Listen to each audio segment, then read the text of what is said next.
कि जो डलहौजी ना कर सका वो ये हुक्काम कर देंगे और कमीशन दे दो तो हिंदुस्तान को नीलाम कर देंगे। आज एक एक सेक्टर को बेचने का काम, एयरपोर्ट बेचा जा रहा है, पोर्ट बेचा जा रहा है, रेल बेचा जा रहा है, सेल बेचा जा रहा है, खेल बेचा जा रहा है, स्टेडियम बेचा जा रहा है, सड़कें बेची जा रही हैं, बिजली बेची जा रही है, पानी बेचा जा रहा है, बैंक बेचा जा रहा है, LIC बेचा जा रहा है, BPCL बेचा जा रहा है, यानी पूरा हिंदुस्तान बेचा जा रहा है। कि सरकार घाटे में है, इसलिए घाटा पूरा करने को हम एयरपोर्ट बेच देंगे। ये आपकी निजी संपत्ति है क्या?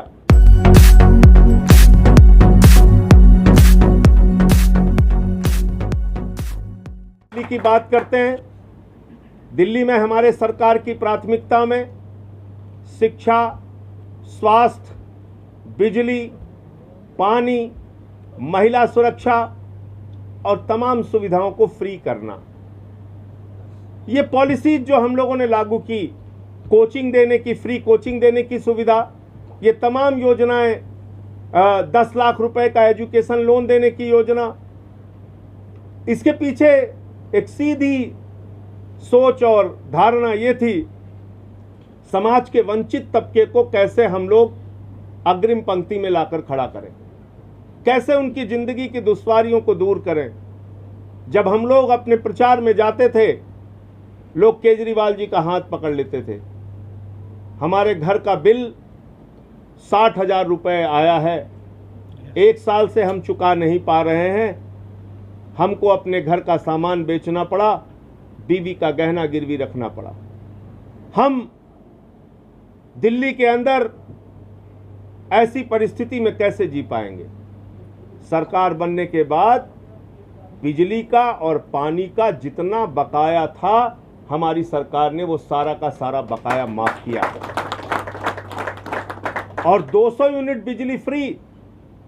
हिंदुस्तान की एकमात्र सरकार है जिसने ये फैसला लिया, 200 यूनिट बिजली फ्री, 400 यूनिट बिजली आधे दाम पे, 20,000 लीटर पानी मुफ्त देने का काम, वृद्धा पेंशन 2 गुना, दिव्यांग पेंशन 2 गुना, बुजुर्गों की पेंशन 2 गुना, विधवाओं की पेंशन 2 गुना आज दिल्ली में करने का काम किया।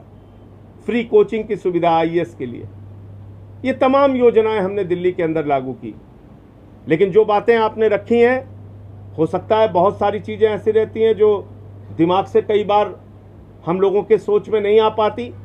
निश्चित रूप से इसके एक एक बिंदु पर मैं मुख्यमंत्री जी से बात करूंगा और उनसे आपके लिए समय भी मांगूंगा कि जल्दी आपके साथ एक उनकी बैठक हो सके और इस पर विस्तार से चर्चा हो। इसके साथ साथ 2-3 बातें मैं और कह के अपनी बात को ख़त्म करूंगा। देखिए, एक बड़े चुनौती के दौर से हम लोग गुजर रहे हैं। आज जिस तरह से पब्लिक सेक्टर्स को बेचा जा रहा है, मैंने बार बार संसद में इसकी आवाज़ उठाई और मैंने आदम गोंडवी जी की एक लाइन भी पढ़ी थी कि जो डलहौजी ना कर सका वो ये हुक्काम कर देंगे और कमीशन दे दो तो हिंदुस्तान को नीलाम कर देंगे।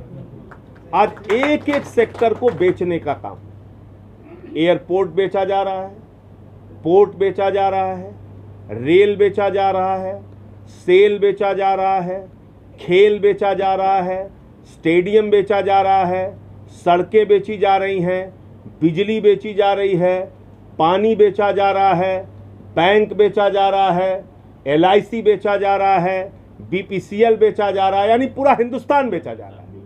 खेती बेची जा रही है और अब खेती, जिस पे आपने ठीक कहा, अब खेती बेची जा रही है।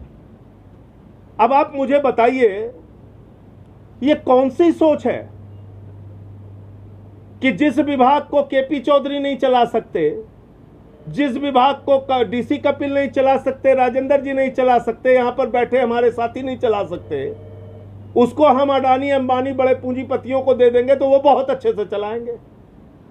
ये कौन सा विचार है? ये कौन सी सोच है आपकी? और आप जब निजीकरण करते हैं और बड़े लोगों को इसमें शामिल करते हैं तो छोटे रोजगार को धीरे धीरे समाप्त करते हैं।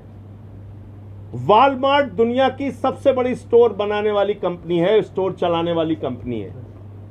सबसे बड़ी कंपनी, उसका सालाना जो टर्नओवर है वो 20 लाख करोड़ रुपए का है, 20 लाख करोड़ रुपए का। और हिंदुस्तान में जो रिटेलर हैं उनका व्यवसाय है 10 लाख करोड़ रुपए का टर्नओवर सालाना। और हिंदुस्तान में जो 10.5 लाख करोड़ रुपए के रिटेलर का टर्नओवर है उसमें 4 करोड़ लोगों को रोजगार मिलता है। और वॉलमार्ट जिसका 20 लाख करोड़ रुपए का टर्नओवर सालाना है और जिसके स्टोर बड़े बड़े पूरे दुनिया में मिल जाएंगे, उसके यहां रोजगार की संख्या है मात्र 15 लाख। इसका मतलब बड़े उद्योग, बड़े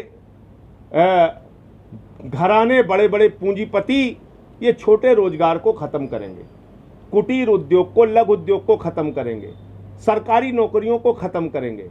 आपने खुद कहा 40 लाख से 8 लाख पहुंच गए, 32 लाख नौकरियां आपकी चली गई। कैसे चली गई? हाथ पे हाथ बांधकर हम लोग इंतजार करते रहे एक एक सेक्टर के बिकने का। और ये कौन सा तर्क है कि सरकार घाटे में है इसलिए घाटा पूरा करने को हम एयरपोर्ट भेज देंगे?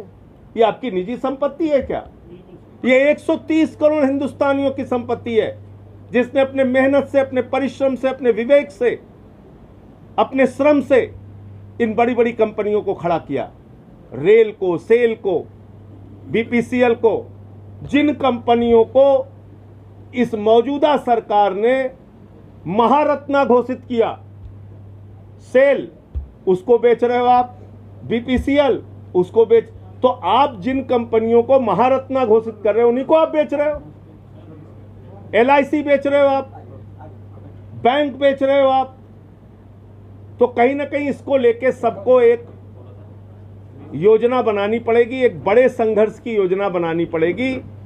और ये प्रयास हम लोगों को करना पड़ेगा कि ये निजीकरण इस देश के अंदर नौकरियों को, सरकारी नौकरियों को खत्म करने की योजना है और चंद पूंजीपतियों के हाथ में सारे देश की व्यवस्था को देने की योजना है। इसलिए इसका एक सामूहिक स्तर पे विरोध होना चाहिए। और ऐसी अगर आप कोई रणनीति बनाते हैं तो उसमें हमारा एक एक कार्यकर्ता आपके साथ होगा और पार्लियामेंट से लेकर सड़क तक हम उस लड़ाई में आपके साथ हैं। बिल्कुल ठीक कहा आपने। 10.5 लाख करोड़ रुपए आज चंद पूंजीपतियों को इस सरकार ने बांट दिया। ये किसका पैसा है? जो 20,000 करोड़ रुपए नीरव मोदी लेके चला गया, जो 9,000 करोड़ रुपए विजय माल्या लेके चला गया, जो 6,000 करोड़ रुपए नितिन संदेशरा लेके चला गया, जो 2,800 करोड़ रुपए ललित मोदी लेके चला गया। किसका पैसा है? ये हमारा आपका पैसा है। खासतौर से कर्मचारी वर्ग के लोग जो अपने श्रम का, मेहनत का पैसा बैंकों में जमा करते हैं, वही पैसा उठा के आप चंद पूंजीपतियों को कर्जा दे देते हैं। और जब वो लाखों करोड़ का कर्जा लेके हिंदुस्तान से भाग जाते हैं तो आप कहते हैं हम उनको लाने की कोशिश कर रहे हैं, हम ये योजना बना रहे हैं। वो इसका फायदा क्या है? और उन घाटों को पूरा करने के लिए जो लाखों करोड़ रुपए बैंक से निकाले गए, बैंक से खाली किए गए, उन घाटों को पूरा करने के लिए आप उन्हीं कंपनियों को फिर बेचने का काम करते हैं। अजीब बात है। एक तरफ आप हमारा पैसा निकाल के पूंजीपतियों को देते हैं, वो पैसा लेकर भाग जाते हैं।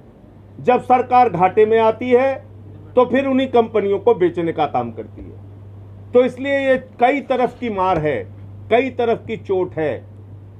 आप सोचिए 10.5 लाख करोड़ रुपए का कर्जा चंद पूंजीपतियों को दे दिया गया। अगर ये पैसा हिंदुस्तान के विकास और तरक्की में लगता तो आज रोजगार के लिए रोना नहीं पड़ता किसी को, आज स्कूल के लिए, अस्पताल के लिए रोना नहीं पड़ता, सड़कों के निर्माण के लिए रोना नहीं पड़ता। ये हमारा आपका पैसा, ये किसी नेता की निजी संपत्ति नहीं थी जो बांटा गया। तो इसलिए इसको लेकर भी एक बड़ी लड़ाई और एक बड़ा संघर्ष करने की आवश्यकता है। इसी के कारण आज नौकरियां धीरे धीरे समाप्त हो रही हैं। बिल्कुल सही आपने कहा, जब निजी क्षेत्र में हो जाएगा तो मनमानी उनकी है। और अभी तो डायरेक्ट आईएएस बनाने की भी योजना आ गई, लेटरल एंट्री। पहले क्या होता था कि अलग अलग विभागों में कहीं डीएम है, कहीं एसपी है, कहीं प्रमुख सचिव हैं, कहीं भारत सरकार में सेक्रेटरी हैं, वो SC ST समाज के लोग हैं।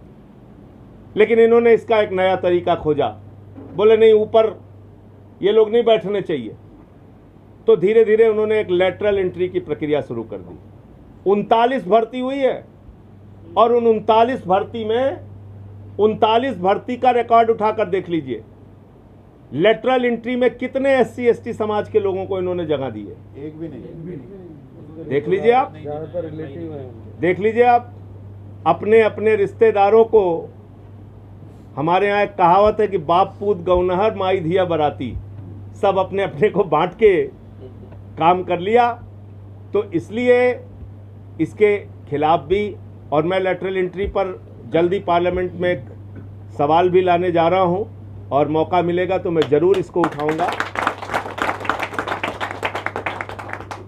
ये सिस्टम बंद होना चाहिए, वरना कल को अगर यही सोच रही तो बोलेंगे कि पार्लियामेंट और असेंबली में भी लेटरल एंट्री करो, पार्लियामेंट के अंदर और असेंबली के अंदर भी लेटरल एंट्री, रिजर्वेशन खत्म करो।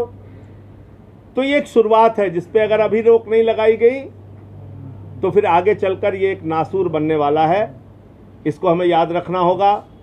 आज IAS की भर्ती में लेटरल एंट्री है, कल PCS की भर्ती में लेटरल एंट्री हो जाएगी, फिर क्लर्क की भर्ती में लेटरल एंट्री हो जाएगी, और फिर धीरे धीरे सारे वर्गों में ABC जितने भी कैटेगरी हैं सारी नौकरियों में लेटरल एंट्री इनकी चलेगी। तो इसलिए ये भी एक बहुत ही खतरनाक योजना सरकार लेकर आई है जिसका विरोध हम लोगों को करना चाहिए।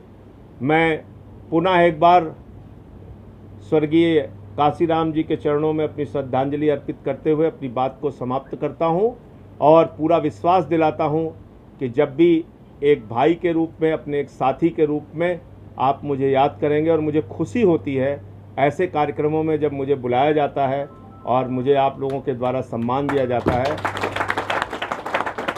तो मुझे भी अंदर से ताकत मिलती है कि गालियां कहीं से मिले वो अच्छी बात है, चलो ठीक है वो गालियां देते हैं, लेकिन जिन समाज के, जिन लोगों की आवाज़ उठाने की मैं कोशिश करता हूं, कम से कम उनके बीच में हमारी स्वीकार्यता है। इसलिए आपने हमको यहाँ पर बुलाया, इतना सम्मान दिया। मैं हृदय से आप सबका बहुत बहुत आभारी हूँ।